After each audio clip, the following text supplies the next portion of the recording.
পঞ্চম শ্রেণীর গণ্ডি পার হওয়ার আগেই দেশে প্রতি বছর ঝরে পড়ে ২১% শিক্ষার্থী। দ্বাদশ শ্রেণীর আগে ঝরে যায় ৭৩ জন। বাজেট বাড়ানোর পরামর্শ বিশেষজ্ঞদের। মেয়র পদে দলীয় মনোনয়ন বহাল রাখার সিদ্ধান্ত অসামঞ্জস্যপূর্ণ, দলীয় স্বার্থেই আইনের আংশিক পরিবর্তন, মন্তব্য স্থানীয় সরকার বিশেষজ্ঞদের। চাকা ও মুজাহিদের ফাঁসি কার্যকর নিয়ে পাকিস্তান আপত্তিকর মন্তব্য করায় দেশটির হাই কমিশনারকে পররাষ্ট্র মন্ত্রণালয়ে তলব। রংপুরের খালাসপীর খনি থেকে বছরে অন্তত ২০ লাখ টন কয়লা উত্তোলন সম্ভব, ধারণা বিশেষজ্ঞদের। আশাবাদ কমবে আমদানি নির্ভরতাও। এবং বগুড়ার করতোয়া নদীতে চলছে অবৈধভাবে বালু উত্তোলনের মহোৎসব। ভাঙনে সর্বশান্ত এলাকার মানুষ, নির্বিকার প্রশাসন।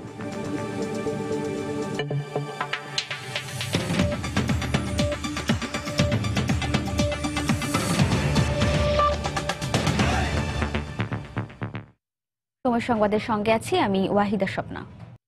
শিক্ষানীতি প্রণয়ন কমিটির পরিসংখ্যান বলছে, দেশে প্রতি বছর প্রথম শ্রেণীতে ভর্তি হওয়া প্রতি ১০০ জন শিক্ষার্থীর মধ্যে ৭৩ জনই ঝরে পড়ে দ্বাদশ শ্রেণীর শিক্ষা গ্রহণের আগে।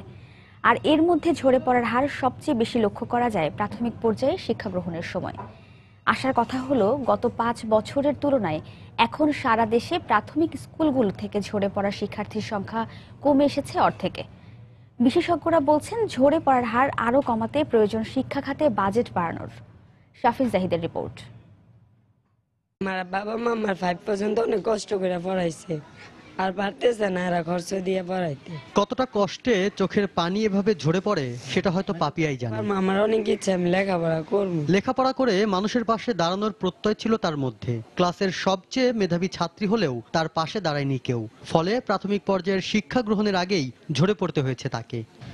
আমি 4 পর্যন্ত করছি, আর গলার কোথায় যেন আটকে যাচ্ছে সাইদুলের। বলতে কষ্টই হচ্ছিল, শুধুমাত্র দরিদ্রতা শব্দের কষাঘাতেই কিনা জীবন থেকে হারিয়েছে বাধ্যতামূলক শিক্ষা গ্রহণের সুযোগটুকু। প্রাথমিক শিক্ষার চালচিত্র বলছে, দেশে ৫ বছর আগেও ঝরে পড়া শিক্ষার্থীর হার ছিল ৪০%। যদিও দেশের ৮২টি উপজেলার বিভিন্ন স্কুলে শিক্ষার্থী ঝরে পড়া বন্ধে দেয়া হচ্ছে উপবৃত্তি আর দুপুরের খাবার। এতে ঝরে পড়ার হার কমলেও এখনো প্রতি বছর প্রাথমিক শিক্ষার গণ্ডি পার করতে পারে না ২১% শিক্ষার্থী। এই যে ধরে রাখতে পারে না, এটা কিন্তু কারণ যে আমাদের বিদ্যালয়ের কারণে বা শিক্ষকদের কারণে বা আমাদের আগ্রহের কমে তা কিন্তু নয়। আমাদের হয়তো কিছুটা এখনো আছে আন্তরিকতার ভাবে, এবং আমরা চেষ্টা করলে আরো হয়তো ২-৩% কমাতে পারবো। স্কুলগুলোতে শিক্ষার্থীদের উপস্থিতির হার বাড়াতে হলে সবথেকে বড় ভূমিকা পালন করতে হবে পরিবারে মায়েদেরকেই। আর তাহলেই একদিকে যেমন এসব শিক্ষার্থীগুলো হবে স্কুলমুখী, অন্যদিকে জাতি হবে শতভাগ শিক্ষিত। শিক্ষাবিদরা বলছেন, দেশে প্রাথমিক পর্যায়ের স্কুল থেকে ঝরে পড়ার হার সবচেয়ে বেশি দেখা যায় বিশেষ বিশেষ জনগোষ্ঠী, প্রত্যন্ত অঞ্চল আর অতি দরিদ্রদের মধ্যে। সরকার অঙ্গীকার করছেন সব শিশুকে স্কুলে আনবেন, থাকবেন এবং মানসম্মত শিক্ষা দেবেন। তার জন্য যে পর্যাপ্ত বিনিয়োগটা করা দরকার, এখানে কোনো ধরনের বোধহয় সমঝোতা করা বা কোনো ধরনের ছাড় দেওয়া সরকারের উচিত নয়। তারা বলছেন, শিক্ষার্থী ঝরে পড়ার ঘটনা প্রথম শ্রেণীতে ভর্তির পরপর শুরু হলেও চতুর্থ শ্রেণীতে গিয়ে তা ধারণ করে প্রকট আকারে। শাফিন জাহিদ, সময় সংবাদ, নরসিংদী। এবার পৌরসভা নির্বাচনের খবর। আসন্ন পৌরসভা নির্বাচনে কাউন্সিলরদের দলীয় মনোনয়নের বিধানকে সংশোধিত আইনে বাদ দেয়া হলেও মেয়র পদে বহাল রাখার সিদ্ধান্তকে অসামঞ্জস্যপূর্ণ বলে মন্তব্য করেছেন স্থানীয় সরকার বিশেষজ্ঞরা।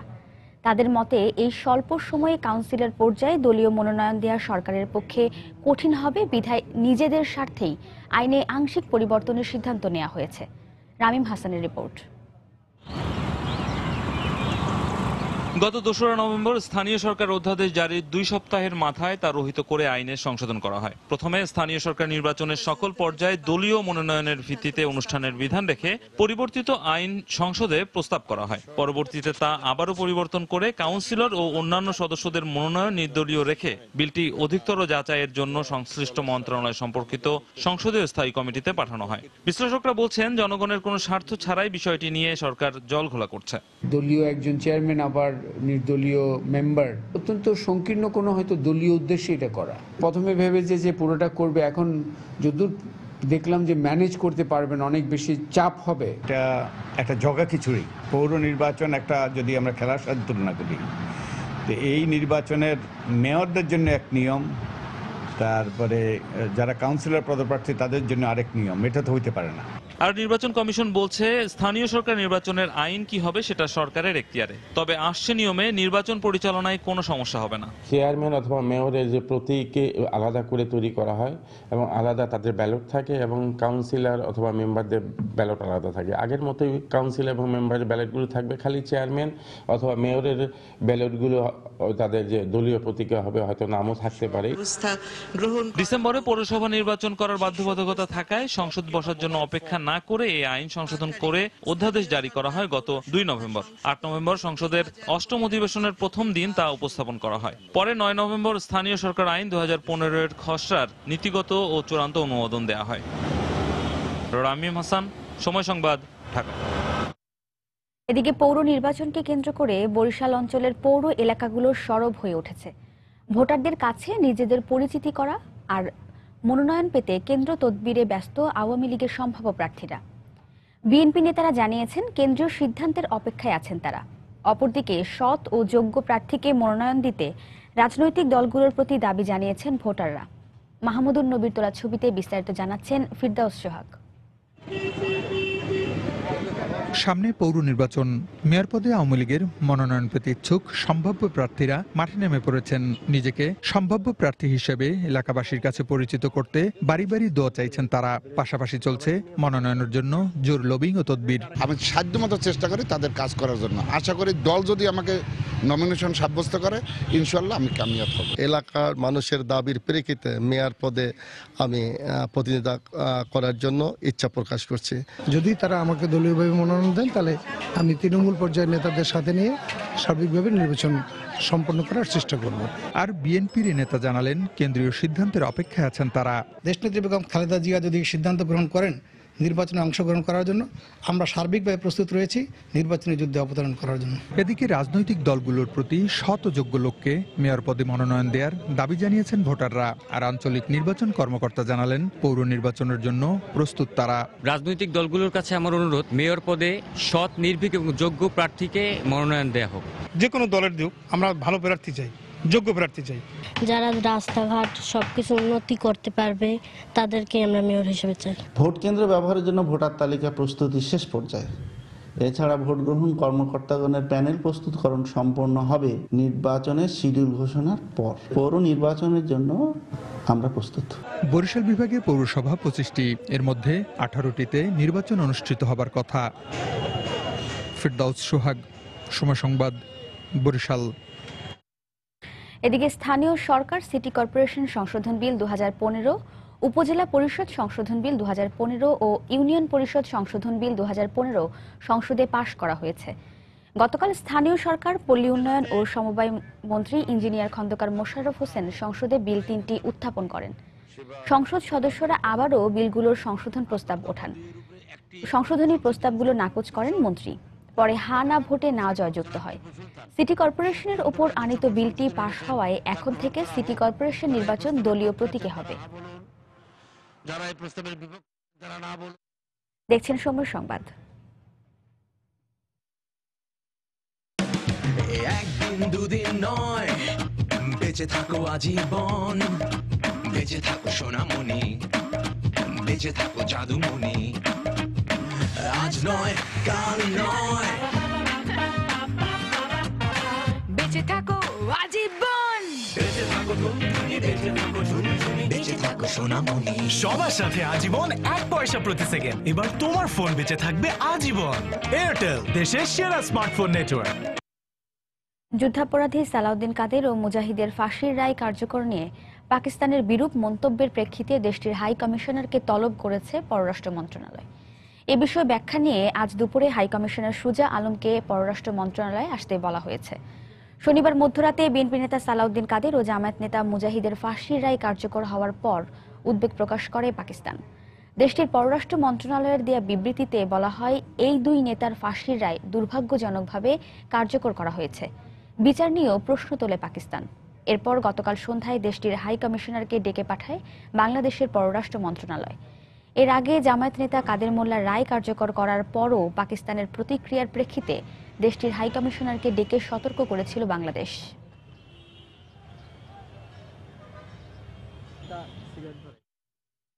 মানবতাবিরোধী অপরাধী সালাউদ্দিন কাদের চৌধুরী ও মুজাহিদের প্রাণ ভিক্ষার আবেদন পাওয়ার পরই সরকার পরবর্তী কার্যক্রম গ্রহণ করেছে, তাই এক্ষেত্রে বিতর্কের কোনো সুযোগ নেই বলে জানিয়েছেন স্বরাষ্ট্রমন্ত্রী আসাদুজ্জামান খান কামাল। এদিকে আইনমন্ত্রী বলেছেন, বিভ্রান্তির সৃষ্টি করতেই এই বিচার নিয়ে মিথ্যাচার করা হয়েছে। গতকাল সচিবালয়ে সাংবাদিকদের তারা একথা বলেন। জাতি আজকে অভিশাপ মুক্ত হয়েছে, দায় মুক্ত হয়েছে, একটা প্রশান্তির জায়গা আসছে।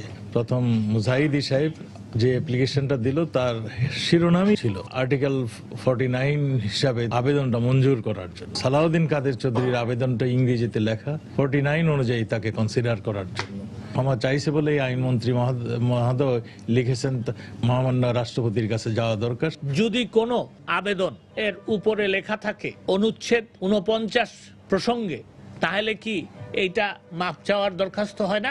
বাংলাদেশের জনগণকে না, সারা বিশ্বের তাদের যারা মদতদাতা আছেন তাদেরকে বিভ্রান্ত করার জন্য এইসব কথা বলছেন। আমার পরিষ্কার কথা, আইন মাফিক ওনারা যে দরখাস্ত করেছেন, আইন মাফিক সেই দরখাস্তটি মহামান্য রাষ্ট্রপতি খারিজ করার পরে বাংলাদেশের সর্বোচ্চ আদালতের যে রায়, সে রায় কার্যকর করা হয়েছে। এদিকে যুদ্ধাপরাধী সালাউদ্দিন কাদের চৌধুরী ও আলিয়া আহসান মোহাম্মদ মুজাহিদের মৃত্যুদণ্ড কার্যকর হওয়ায় প্রধানমন্ত্রীকে ধন্যবাদ জানিয়েছেন সংসদ সদস্যরা। 2 দিনের সাপ্তাহিক ছুটি শেষে গতকাল বিকেলে জাতীয় সংসদের 8ম অধিবেশন শুরু হয়। সংসদে অনির্ধারিত আলোচনায় বাণিজ্যমন্ত্রী তোফায়েল আহমেদ, খাদ্যমন্ত্রী কামরুল ইসলাম, ত্রাণমন্ত্রী মোফাজ্জল হোসেন চৌধুরী মায়া সালাউদ্দিন কাদের ও মুজাহিদের ফাঁসি কার্যকর করায় প্রধানমন্ত্রী শেখ হাসিনাকে ধন্যবাদ জানান।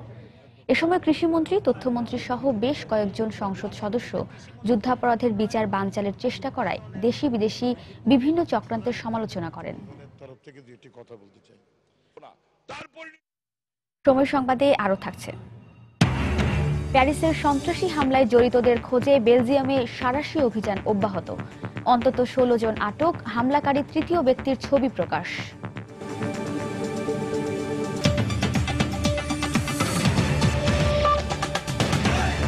তাই তো সবাই বলে শিল্পাল্লার দিন শেষ, মেগা ডিজিটাল স্কেলে বাংলাদেশ। রংপুরের খালাসপীর কয়লা খনিতে প্রায় 50 কোটি মেট্রিক টন কয়লা মজুদ রয়েছে, যার মান এশিয়া মহাদেশের মধ্যে সবচেয়ে উন্নত। বিশেষজ্ঞদের ধারণা, বছরে এখান থেকে অন্তত 20 লাখ মেট্রিক টন কয়লা উত্তোলন সম্ভব, যার মাধ্যমে একদিকে যেমন দেশের জ্বালানি চাহিদা মেটানো যাবে, তেমনি কমবে কয়লার আমদানি নির্ভরতাও। রংপুর ঘুরে এসে বিস্তারিত জানাচ্ছেন ইমতিয়াজ আহমেদ, ক্যামেরায় ছিলেন সাইদুল ইসলাম। রংপুর জেলার পীরগঞ্জ সদর উপজেলা থেকে 12 কিলোমিটার দূরে মদনখালী ইউনিয়নের খালাসপীরের মাটির নিচে মজুদ আছে প্রায় 50 কোটি মেট্রিক টন বিটুমিনাস কয়লা। 10টি গ্রাম নিয়ে এই খনির বিস্তৃতি 7.50 থেকে 8 বর্গ কিলোমিটার পর্যন্ত।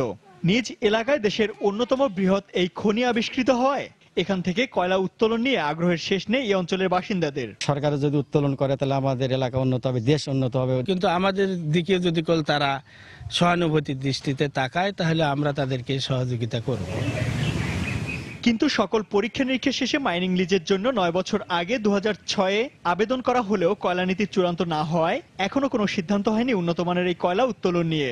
600 মেগাওয়াট পাওয়ার উৎপন্ন করার মতো কয়লা দিয়ে এখানে আগামী 20 বছর পর্যন্ত কয়লা উত্তোলন করা যেতে পারে। যেখানে সরকার কোল ইম্পোর্ট করে পাওয়ার প্ল্যান্ট করতেছে, সেখানে দেশীয় কোল উত্তোলন করা যেতে পারে।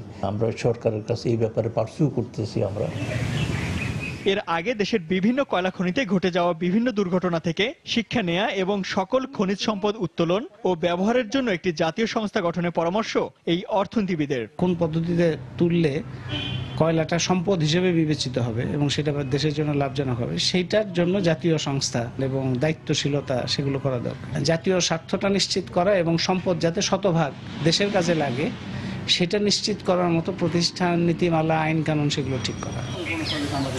যদি পরিবেশ সম্মতভাবে ভূগর্ভস্থ পদ্ধতির মাধ্যমে এখান থেকে কয়লা উত্তোলন সম্ভব হয়, তাহলে পুরো দেশের যে জ্বালানি সংকট রয়েছে তা মোকাবেলায় একটি উল্লেখযোগ্য ভূমিকা রাখতে পারে বলে মনে করছেন বিশেষজ্ঞরা। রংপুরের পীরগঞ্জ থেকে ইমতিয়াজ আহমেদ, সময় সংবাদ। 30 নভেম্বর থেকে নির্দিষ্ট 6টি পণ্য বাজারজাতকরণে পাটের মোড়কের ব্যবহার বাধ্যতামূলক করতে সারা দেশে সপ্তাহব্যাপী সাঁড়াশি অভিযান চলবে। তবে অভিযান শুরুর আগে পাটের মোড়ক ব্যবহার সংক্রান্ত আইনের ব্যাপক প্রচার আর সংকট এড়াতে প্রয়োজনীয় বস্তা সরবরাহের দিকেও খেয়াল রাখার পরামর্শ দিয়েছেন ব্যবসায়ীরা। যদিও বস্ত্র ও পাট মন্ত্রণালয় বলছে চাহিদার তুলনায় অতিরিক্ত মোড়ক মজুদ রয়েছে তাদের। 2014 সালের 1 জানুয়ারি থেকে দেশের বাজারে সার, চিনি, চাল সহ 6টি পণ্য মোড়কীকরণের ক্ষেত্রে পাটের ব্যবহার বাধ্যতামূলক করে সরকার। যদিও 2010 সালে পাশ হওয়া আইনটির ছিটেফোঁটাও বাস্তবায়িত হয়নি এখনো, বরং এসব পণ্য দেদারসে বিক্রি হচ্ছে প্লাস্টিকের তৈরি ব্যাগে ভর্তি করে। তাই পাটের বস্তা ব্যবহার বাধ্যতামূলক করার লক্ষ্যে রাজধানীর তেজগাঁওয়ের পাট বহুমুখীকরণ ও উন্নয়ন কেন্দ্রে আয়োজন করা হয় এক সমন্বয় সভার, যেখানে সরকারের এমন সিদ্ধান্তকে স্বাগত জানালেও এর বাস্তবায়নের ক্ষেত্রে বিদ্যমান সমস্যাগুলো তুলে ধরেন ব্যবসায়ীরা। ইতিমধ্যে সমস্ত সারই আমদানি হয়ে আসছে এবং দেশের বিভিন্ন জায়গাতে পরিবহনের কার্যক্রম চলতেছে। এর মধ্যে 30 তারিখের এই অবস্থা আমরা খুব ভয়ভীতিপূর্ণ দর্শন মনে করছি। প্রত্যেক জেলা যদি বস্তা মজুদ না থাকে, আমরা মিল মালিকরা যদি বস্তা চাল ভরতে না পারি, চাল কিন্তু বাজারে আসবে না। তবে অনুষ্ঠানে বস্ত্র ও পাট প্রতিমন্ত্রীর বক্তব্যে পরিষ্কার, অতীতের ভুল থেকে শিক্ষা নিয়ে এবার আটঘাট বেঁধেই মাঠে নামছে সরকার। এর আগে যেহেতু আমাদের মন্ত্রণালয়ের পক্ষ থেকে একাধিকবার আমরা উদ্যোগ নিয়ে আমরা ব্যর্থ হয়েছি, আমরা পারি নাই, সেই কারণে এবার সম্মিলিতভাবে আমরা উদ্যোগ গ্রহণ করেছি। ব্যবসা করার জন্য যারা ব্যাংক ঋণ নেবেন কিংবা ঋণ নিয়েছেন, তারা যদি এই আইনটি ফলো না করেন তাহলে তার ব্যাংকের যে ঋণ সীমা আছে সেটা বাতিল হয়ে যাবে। এক্ষেত্রে পাট শিল্প বাঁচানোর পাশাপাশি বাজারে পাটের তৈরি পণ্য আরও জনপ্রিয় করার উদ্দেশ্যেই দেশব্যাপী অভিযানের রূপরেখা তুলে ধরেন বাণিজ্য মন্ত্রী। 30 নভেম্বর 15 হতে সপ্তাহব্যাপী সমগ্র দেশে সাঁড়াশি অভিযান পরিচালনা করা হবে। আইন হয়েছে এবং এটাকে আরো গুরুত্ব দেওয়ার জন্য আবার অধ্যাদেশ হয়েছে। তারপর আমরা বাস্তবায়ন করতে পারবো না কেন? এটা আমাদের বাস্তবায়ন করতেই হবে, কারণ আমরা কোনো মতেই পাট শিল্পকে ধ্বংস করে দিতে পারি না। আইন অমান্য করলে জেল জরিমানার পাশাপাশি দোষীদের ব্যবসায়িক কার্যক্রম বন্ধ করে দেওয়া হতে পারে বলেও হুঁশিয়ারি দেন সরকারের কর্তা ব্যক্তিরা। জুবার ফয়সাল, সময় সংবাদ, ঢাকা। বগুড়ার করতোয়া নদীতে চলছে অবৈধভাবে বালু উত্তোলনের মহোৎসব। বছরের পর বছর একটি বেসরকারি সংস্থা ও কিছু বালু ব্যবসায়ী চালাচ্ছে এ ব্যবসা। এতে নদী পাড়ের জমি ভাঙনে সর্বশান্ত হচ্ছেন এলাকার মানুষ। এনজিও কর্মকর্তাদের দাবি, সরকারি জমি থেকে বালু উত্তোলন করছেন তারা। আর প্রশাসন বলছে, খবর পেলেই অবৈধভাবে বালু উত্তোলন বন্ধে অভিযান পরিচালনা করা হচ্ছে। মাজিদুর রহমানের তথ্য এবং রবিউল ইসলামের তোলা ছবি নিয়ে ডেস্ক রিপোর্ট। কয়েক বছর থেকে বগুড়া সদর উপজেলার 3টি ইউনিয়নে করতোয়া নদী থেকে অবৈধভাবে বালু উত্তোলন করছে TMSS নামের একটি বেসরকারি সংস্থা। তার সাথে যুক্ত রয়েছে এলাকার কিছু প্রভাবশালী বালু ব্যবসায়ীও। শ্যালোচালিত যন্ত্র দিয়ে প্রতিদিনই ট্রাকে ট্রাকে বালু উত্তোলন হচ্ছে নদী থেকে। এ কারণে নদীর তীরের জমিগুলো ভেঙে যাচ্ছে নদী গর্ভে, পরিবর্তন হচ্ছে নদীর গতিপথ। গাছ লাগানো আসলে সেগুলো সমস্ত গাছই ভেঙে নদীর মধ্যে পড়ে গেছে, সেগুলো গাছ একটাও নেই। আর ওই বালু নিচ থেকে বালু কাটিয়ে নিয়ে গেছে আর থেকে এমনি ভাঙা যাচ্ছে। বলা হলে তারা কিছুক্ষণের জন্য সরে যায়, তারপর আবার পুনরায় আসে। বারবার দরখাস্ত দিছি, করছে, ওরা কাজ শুনতেছে না, খালি বলে যে ওরা জমি লিজ কি সরকার থেকে। বালু উত্তোলনের কথা স্বীকার করে এনজিওর নির্বাহী কর্মকর্তা দাবি করলেন, সরকারি জমি থেকে তারা বালু উত্তোলন করছেন। সরকারের যেখানে নদী উঁচু খাস জমি এবং নদীর যেখানে সিলটেড হয়েছে সেই জায়গায় থেকে বালি বহন করে নিয়ে এই জমিগুলো TMSS এর জমিগুলো ভরাট করা হচ্ছে। যারা অভিযোগ করছে তাদের অভিযোগ অসত্য। আর প্রশাসন বলছে, ইতোমধ্যে 3 বার অভিযান চালিয়ে মেশিনপত্র ধ্বংস করা হয়েছে। কিছুদিন আগে আমরা প্রায় 10টি মেশিন জব্দ করে অকেজো করে দিয়েছি। তো এটা একটা ধারাবাহিক প্রক্রিয়া। যারা বালুমহল আইন লঙ্ঘন করে বালু উত্তোলন করেছে তাদের যে কোনো ধরনের সংবাদ পেলে আমরা সঙ্গে সঙ্গে মোবাইল কোর্ট পরিচালনা করে থাকি। এলাকাবাসীর দাবি, সদর উপজেলার শেরেকোলা, শাখারিয়া ও নিশিন্দারা ইউনিয়নে বালু উত্তোলনের ফলে কৃষকের প্রায় 200 একর জমি করতোয়া নদী গর্ভে বিলীন হয়েছে। সময় সংবাদ, বগুড়া। জনবলের অভাব ও শয্যা সংকট সহ নানা সমস্যায় জর্জরিত টাঙ্গাইল জেনারেল হাসপাতালের চিকিৎসা কার্যক্রম। এতে কাঙ্ক্ষিত সেবা থেকে বঞ্চিত হচ্ছে রোগীরা। চিকিৎসকরাও বলছেন, সদিচ্ছা থাকা সত্ত্বেও প্রয়োজনীয় জনবল না থাকায় রোগীদের সঠিক সেবা দিতে পারছেন না তারা। এদিকে সমস্যা সমাধানে ঊর্ধ্বতন কর্তৃপক্ষকে অবহিত করা হলেও কোনো পদক্ষেপ নেওয়া হয়নি বলে জানালেন হাসপাতালের তত্ত্বাবধায়ক। কাদির তালুকদারের তোলা তথ্য ও রাশেদ খানের তোলা ছবি নিয়ে ডেস্ক রিপোর্ট। সময়ের সাথে সাথে টাঙ্গাইল জেনারেল হাসপাতালে রোগীর চাপ বাড়লেও বাড়েনি প্রয়োজনীয় জনবল, বাড়েনি শয্যা সংখ্যাও। রোগীদের অভিযোগ, আধুনিক যন্ত্রপাতি ও বিশেষজ্ঞ চিকিৎসক রয়েছে এমন আশায় দূর দূরান্ত থেকে ছুটে এলেও কাঙ্ক্ষিত সেবা পাচ্ছেন না তারা। মেডিকেলের নামে অনেক রোগী এখানে আইসানে তাদের চিকিৎসা থেকে বঞ্চিত হয়ে তারা বিভিন্ন ক্লিনিকে ভর্তি হইতেছে। সরকারি ক্লিনিক থেকে ওষুধপত্র চিকিৎসাপত্র পাওয়া যায়, কিন্তু এখানে তো কোনো পাইতাছি না, আমরা সব বাইরে থেকে ওটা কিনে আনতাছি। এদিকে হাসপাতালের 250 শয্যার বিপরীতে প্রতিদিনই ভর্তি থাকছে 400 থেকে 500 রোগী। ফলে সীমিত জনবল দিয়ে ধারণ ক্ষমতার দ্বিগুণ রোগীকে চিকিৎসা দিতে হিমশিম খাচ্ছেন চিকিৎসকরা। সীমিত সংখ্যক ডাক্তার দিয়ে এই 500-700 রোগী এবং ভর্তি রোগী এগুলো সব দেখতে হয়। ডাক্তার ডাকলে আসে না এটা কিন্তু না, আমরা সার্ভিস দিয়ে শেষ করতে পারছি না। এদিকে নিজেদের সীমাবদ্ধতার কথা স্বীকার করে হাসপাতালের তত্ত্বাবধায়ক জানালেন ঊর্ধ্বতন কর্তৃপক্ষকে সমস্যার কথা জানানো হলেও কোনো ব্যবস্থা নেওয়া হয়নি। এই ব্যাপারে আমরা ঊর্ধ্বতন কর্তৃপক্ষকে লিখেছি, বারবার লিখেছি। আমাদের প্রত্যাশা অতি দ্রুত সদস্য সরকার, বিশেষ করে স্বাস্থ্য মন্ত্রণালয় এই দিকে দৃষ্টি দিয়ে টাঙ্গাইল জেলা 500 বেডের হাসপাতাল দিয়ে এই জেলার জনগণকে স্বাস্থ্য সেবা সুনিশ্চিত করবেন। 1974 সালে মাত্র 50 শয্যা নিয়ে যাত্রা শুরু হলেও 2 দফা বাড়িয়ে 2008 সালে 250 শয্যায় উন্নীত করা হয় হাসপাতালটিকে। সময় সংবাদ, টাঙ্গাইল। জামায়াতে ইসলামীর ডাকে সারা দেশের সকাল সন্ধ্যা হরতালে জীবনযাত্রা প্রায় স্বাভাবিক রয়েছে। তবে হরতালের সমর্থনে জামায়াত শিবিরের কোনো তৎপরতা লক্ষ্য করা যায়নি। সকাল থেকে রাজধানীর বিভিন্ন সড়কে গণপরিবহন চলাচল করছে। স্কুল কলেজের শিক্ষার্থী, অফিসগামী মানুষকে নিজ নিজ গন্তব্যে যেতে দেখা যায়। গাড়ির চাপ বেশি থাকায় সকাল 9টার পর কোনো কোনো এলাকায় যানজটের সৃষ্টি হয়। গণপরিবহনের পাশাপাশি রিকশা, ভ্যান সহ ব্যক্তিগত গাড়িও চলতে দেখা যায়। এদিকে যে কোনো ধরনের অপ্রীতিকর ঘটনা এড়াতে মহানগরীর গুরুত্বপূর্ণ স্থানগুলোতে আইনশৃঙ্খলা রক্ষা বাহিনীর সদস্যদের টহল দিতে দেখা যায়। জামায়াত নেতা আলী আহসান মোহাম্মদ মুজাহিদের ফাঁসি কার্যকর করার প্রতিবাদে জামায়াত এ হরতালে ডাক দেয়।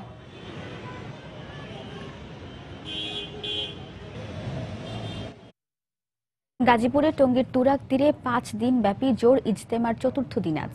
এতে অংশ নিয়েছেন দেশ বিদেশের লাখ লাখ ধর্মপ্রাণ মুসল্লি। সকাল থেকে মুখর হয়ে উঠেছে ইজতেমা ময়দান। মুরব্বীদের বয়ানের মধ্য দিয়ে চলছে জোর ইজতেমার মূল আনুষ্ঠানিকতা। প্রতি বছর বিশ্ব ইজতেমার আগে 5 দিন ব্যাপী এ জোর ইজতেমার আয়োজন করা হয়। এতে 1 থেকে 3 চিল্লা দেয়া মুসল্লিরাই অংশ নিয়ে থাকেন। ইজতেমা শেষে বিভিন্ন কাফেলায় ভাগ হয়ে তারা বেরিয়ে পড়েন দিনের দাওয়াত দিতে। পরে বিশ্ব ইজতেমার আহ্বানে আবারও তারা ফিরে আসেন তুরাগ পাড়ের ময়দানে। আগামীকাল আখিরি মোনাজাতের মধ্য দিয়ে শেষ হবে 5 দিনব্যাপী এ জোর ইজতেমা। ইজতেমাকে ঘিরে নেওয়া হয়েছে অতিরিক্ত নিরাপত্তা ব্যবস্থা। শান্তি তো আল্লাহর হুকুম মানার ভিতরে কোনো শান্তি। এই শান্তি কিভাবে আমার মধ্যে, সারা দুনিয়ার মানুষের মধ্যে কিভাবে আসে, এই জন্য একটা মেহনত চলছে। এই মেহনতের জন্য এই মেহনতটা কিভাবে আমরা করতে হবে, কোন তরফে করতে হবে, এটা বোঝার জন্য আমরা মুরগিটা আসছেন, এই জন্য আমরা আসছি। এখানে যারা আসবো সবাই আল্লাহ রাস্তা বাইরে দেবো, মানুষের হেঁটে এরকম কালিমার দাওয়াত নেই। এটা সম্পূর্ণই নবী আলা মেহনত, পরিষ্কার সুন্নাতির কাজ। এটা পরিষ্কার আল্লাহর রসুলের রেখে যাওয়া কাজ। উত্তরের জনপদ ঠাকুরগাঁওয়ে দেখা দিয়েছে শীতের প্রকোপ, সেই সঙ্গে বইছে হিমেল হাওয়া। শীতবস্ত্র ও কাজের অভাবে বিপাকে পড়েছেন সাধারণ খেটে খাওয়া মানুষ। সকাল থেকে ঘন কুয়াশায় আচ্ছন্ন হয়ে পড়ে জেলার বিভিন্ন এলাকা। অনেক বেলা করে সূর্যের দেখা মেলে। কুয়াশার কারণে হেডলাইট জ্বালিয়ে যান চলাচল করতে দেখা যায় স্থানীয় সড়কগুলোতে। এদিকে হঠাৎ শীত বেড়ে যাওয়ায় দেখা দিয়েছে ঠান্ডাজনিত রোগ। এই অবস্থায় সবচেয়ে বিপাকে পড়েছেন নারী, শিশু ও বৃদ্ধরা। অন্যান্য জেলার থেকে ঠাকুরগাঁতে সবার আগে ঠান্ডা পড়ে, এবং আমরা যারা মধ্যবয়সী আমাদের ঠান্ডাটা অতটা সেভ করা যায়, কিন্তু যারা বয়স্ক আমাদের এলাকা তাদের জন্য খুব সমস্যা হচ্ছে। শীতের মাপ এখন বেশি, আগে যেটা ছিল সেই হিসেবে অনেক বেশি। ঠান্ডায় গাড়ি চালাতে খুব কষ্ট। চোখের জলে ভিটে মাটি ছেড়ে ভারতে চলে গেলেন পঞ্চগড় এবং কুড়িগ্রামের সদ্য বিলুপ্ত 7টি ছিটমহলের 120 জন বাসিন্দা। ছিটমহল বিলুপ্তির আগে দুদেশের যৌথ সমীক্ষায় নাম হালনাগাদকরণে ভারতে যেতে ইচ্ছুকরাই সে দেশের নাগরিক হিসেবে গতকাল সীমান্ত পার হন। কুড়িগ্রাম ও পঞ্চগড় থেকে পাঠানো তথ্য ও ছবি নিয়ে ডেস্ক রিপোর্ট। এতদিন এদেশে থেকেও ছিলেন অস্তিত্বহীন, ভারতে যাওয়ার ইচ্ছাও জানিয়েছেন নিজেরাই। তবুও হাজারো স্মৃতি বিজড়িত বাপদাদার বসতভিটা ছেড়ে যাওয়ার সময় কান্নায় ভেঙে পড়েন সদ্য বিলুপ্ত ছিটমহলের বাসিন্দারা। দুপুরে কুড়িগ্রামের বাঘভান্ডার সাহেবগঞ্জ পয়েন্ট দিয়ে ভারতে প্রবেশ করেন সদ্য বিলুপ্ত দাসিয়ারছড়া ও ছোট গারলঝড়া ছিটমহলের ৭২ জন বাসিন্দা। সীমান্তের ওপারেই ভারতের কুচবিহারের জেলা প্রশাসক সহ অন্যান্য কর্মকর্তারা তাদের স্বাগত জানান। আমার বড় ভাই ভাবি যাচ্ছে এবং ভাইস্টারা যাচ্ছে, আমাদের আসলে মুখ খারাপ লাগতেছে। আমার ভাগ্নি যাবার লাগছে, ভাগ্নি জামাই, আমার নাতনি ৩টে, আমরা সহ্য করতে পারছি না। আমি আমার বাবা মা ভাই বোন আমার গ্রাম আমার জন্মভূমিকে ছেড়ে যাচ্ছি, আমাকে খুব খারাপ লাগছে। আপনারা সবাই আমার জন্য দোয়া করবেন। ভারতে যাওয়া ৭২ জনের থাকা খাওয়ার সব ধরনের ব্যবস্থা করেছে সে দেশের সরকার। সেখানে তাদের ক্যাম্পের ব্যবস্থা হয়েছে, প্রাইমারিলি সেখানেই তাদেরকে থাকার ব্যবস্থা করা হচ্ছে সব রকম ভাবে, সেই ক্যাম্পেই থাকবে। সেখানে মেডিকেল ক্যাম্প হয়েছে।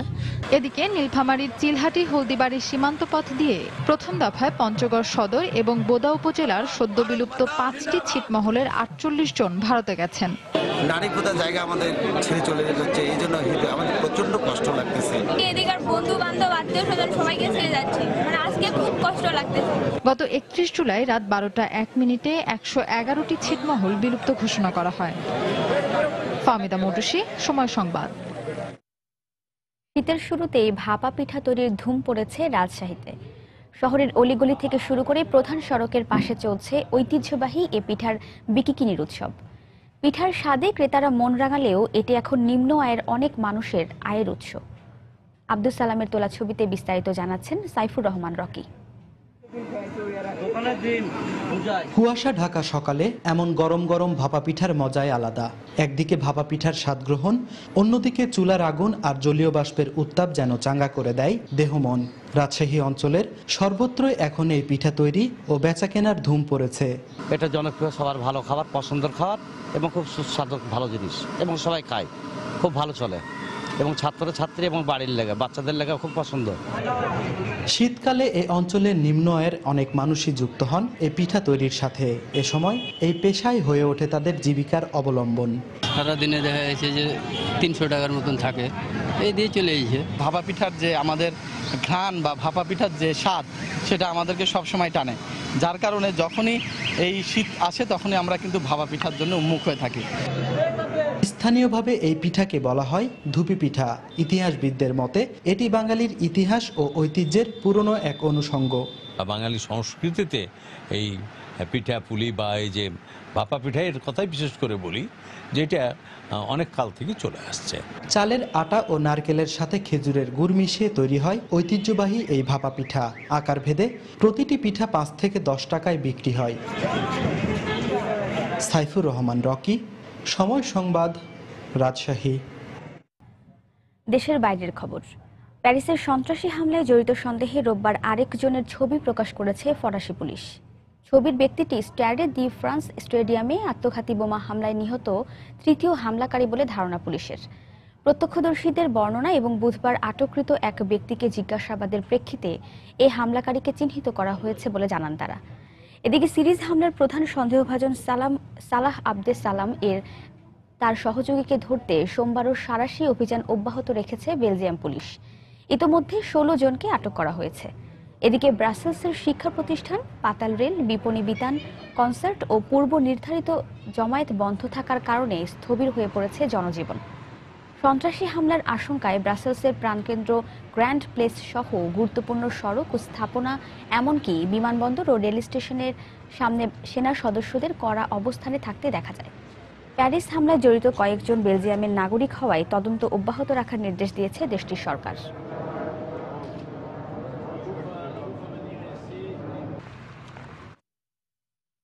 প্যারিসের সন্ত্রাসী হামলার দুঃসহ স্মৃতি তাড়িয়ে বেড়াচ্ছে বেঁচে ফেরা ভাগ্যবান মানুষগুলোকে। স্ট্যাডে দি স্টেডিয়ামে পানশালা, রেস্তোরাঁ, বিপণী বিতান সহ মোট ৬টি গুরুত্বপূর্ণ স্থানে ১৩ই নভেম্বর হামলা চালায় সন্ত্রাসীরা। এর মধ্যে সবচেয়ে ভয়াবহ হামলাটি হয়েছে বাতাক্লান থিয়েটার হলে।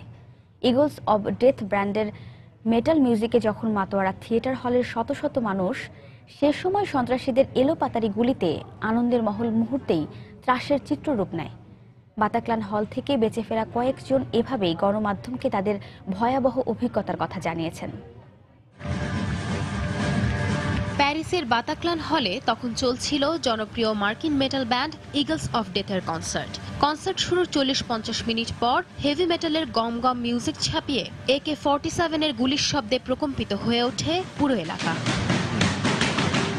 ব্যান্ড সদস্যরা বিপদ টের পেয়ে সঙ্গে সঙ্গে মঞ্চের পেছনের দরজা দিয়ে নিরাপদে বেরিয়ে যেতে পারলেও কনসার্ট দেখতে আসা শত শত মানুষ ভাবতেও পারেননি এত জনাকীর্ণ স্থানে সন্ত্রাসী হামলা হতে পারে। বন্দুকধারীরা হলের প্রবেশমুখ ও জরুরি নির্গমন পথে অবস্থান নেয় আটকে পড়া মানুষগুলোর পালিয়ে যাওয়ার বিকল্প কোনো পথ ছিল না। এ অবস্থায় উপায়ন্তর না পেয়ে সবাই মাথা ঢেকে মাটিতে উপুর হয়ে শুয়ে পড়েন। গুলি নিমেষে এফোর ওফোর করে দেয় অনেককে।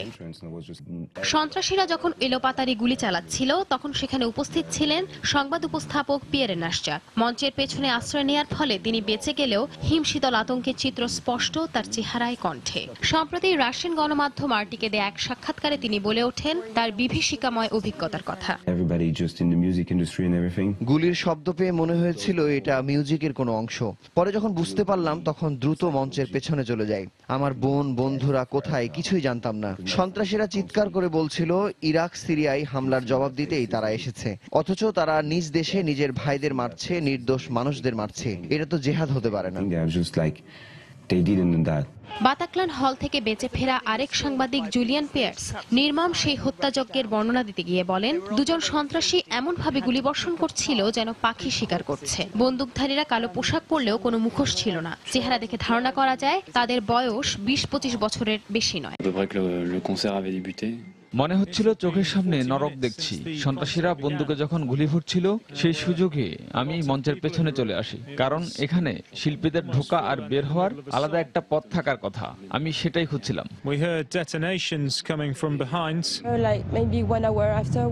আমি মাথা নিচু করেছিলাম, একটু পর পর গুলি আর বিস্ফোরণের শব্দ পেয়েছি।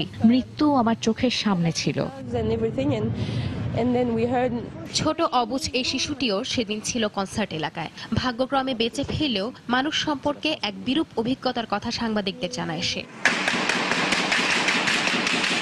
খবর পাওয়ার সঙ্গে সঙ্গে সেনাবাহিনী বাতাক্লান হল ঘেরাও করে অভিযান শুরু করতেই একের পর এক আত্মঘাতী বিস্ফোরণ ঘটায় সন্ত্রাসীরা। পরে ভেতর থেকে উদ্ধার করা হয় 100 জন জিম্মিকে। দ্বিতীয় বিশ্বযুদ্ধের পর প্যারিসে এমন ভয়াল রাত আর কখনো আসেনি জানিয়ে সেখানকার মানুষ উদ্বেগ প্রকাশ করে। গুলি আর বোমা বিস্ফোরণের শব্দে মুহূর্তেই আনন্দ, প্রেম আর কবিতার শহর রূপ নেয় বিভীষিকাময় আতঙ্ক ও শোকে মুহ্যমান নগরীতে। পুরো শহর জুড়ে এখন শুধু শুনশান নীরবতা আর ভয়।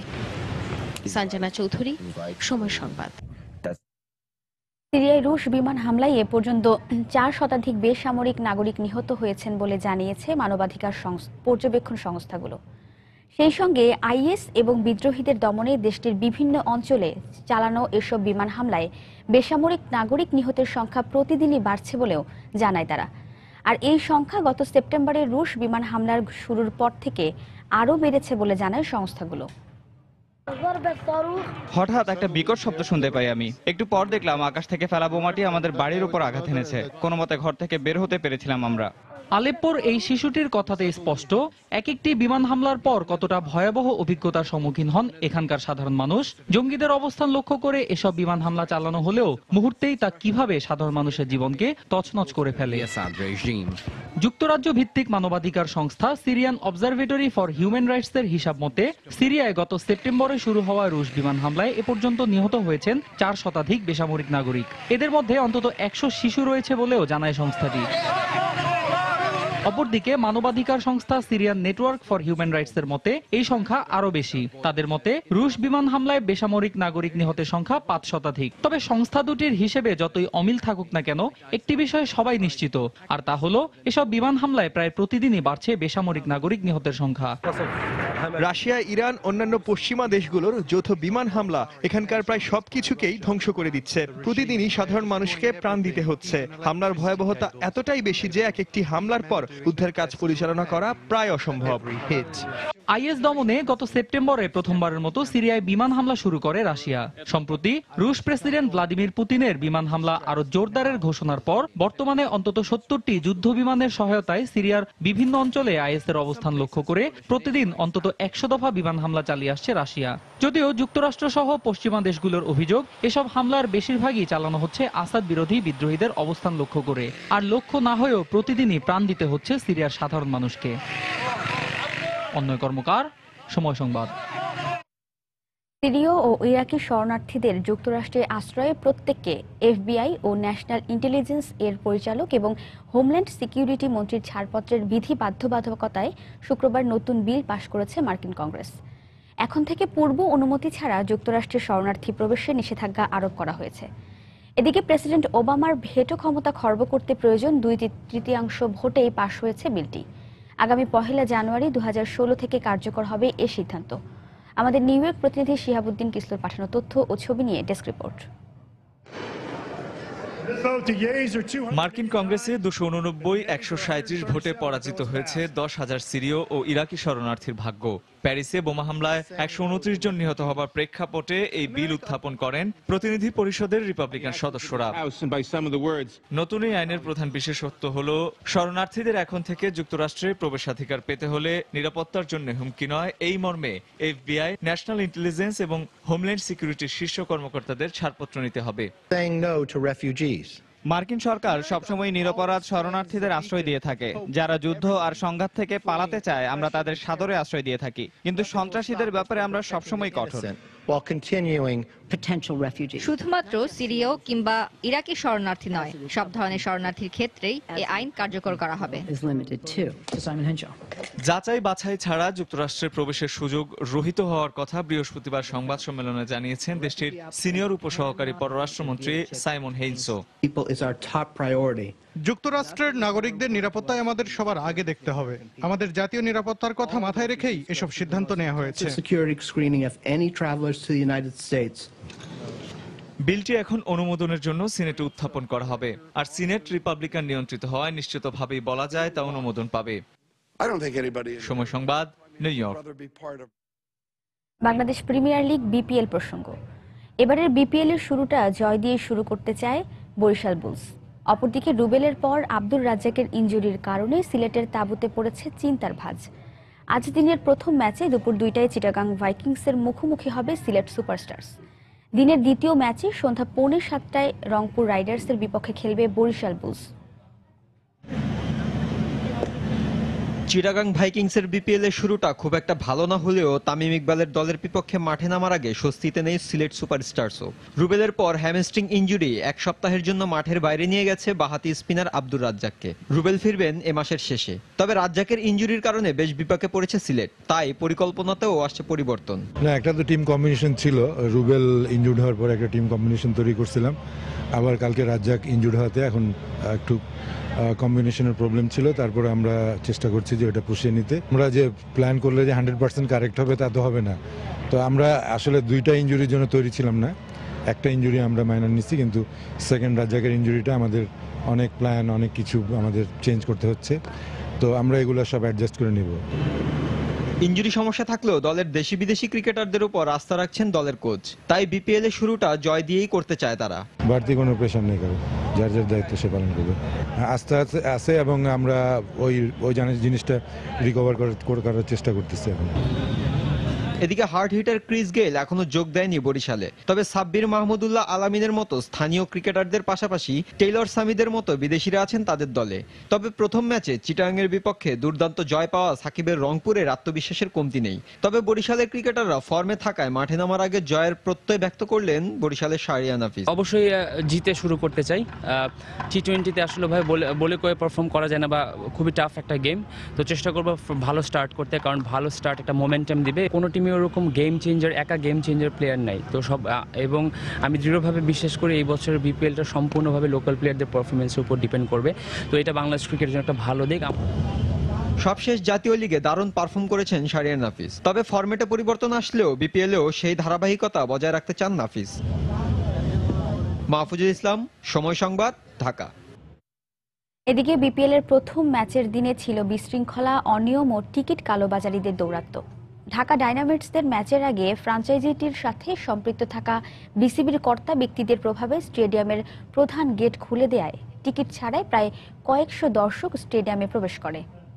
তবে এত কিছুর পরও বিপিএল এর উন্মাদনায় আবারও মেতেছে দেশের ক্রিকেট ভক্তরা।